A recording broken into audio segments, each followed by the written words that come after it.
அம்மா வேற வர சொல்லியிருந்தோம். இன்னும் அங்கல காணோம். இவ்வளவு நேரம் ஆச்சு. ஏமா பிரியா, வாமா, என்னம்மா இவ்வளவு நேரம்? ஒன்றும் இல்லை பாப்பா, மழை வந்துருச்சு, பஸ்ஸே வரல.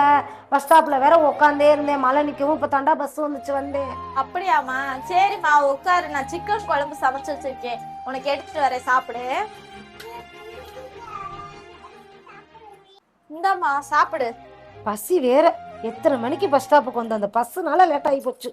சாப்பிடுவோம் முதல்ல. தம்பி கௌதமே. ஐயோ, இந்த கிழவி வேற வருது இப்ப. அம்மா சாப்பாடு எடுத்துட்டு போய் உள்ள வை, அப்புறம் சாப்பிட்டுக்கலாம். ஏண்டி இப்ப இந்த மொழி முடிச்சுக்கிட்டு இருக்க நீயே? அதெல்லாம் ஒண்ணும் இல்லையே. பாண்டிசு வாமா, எப்ப வந்த? ஏண்டி உன் ஆத்தாக்காரிய கொண்டு வந்து இப்படி வடிச்சு கொட்டிக்கிட்டு இருக்க?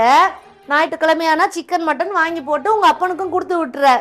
போன வாரம் வந்து நான் என்ன கேட்டேன்? ஒரு பீஸ் வச்சு முட்டு குழம்பு ஊத்துனேன்.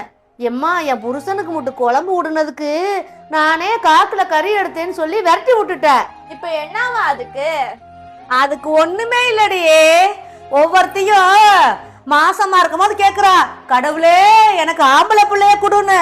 அன்னைக்கு வேண்டவளுக என்ன மாதிரி ஒரு நிலைமை வரும்போது ஏண்டா நான் ஆம்பளை பிள்ளைய பத்தே அப்படின்னு சொல்லி யோசிக்கிறாளுக, எனக்கு பொம்பளை பிள்ளைய கொடுக்கலையேன்னு. ஏன்னா பொம்பளை பிள்ளைய பெத்தவளுக்கு தான் சகல வசதியும் கிடைக்குது.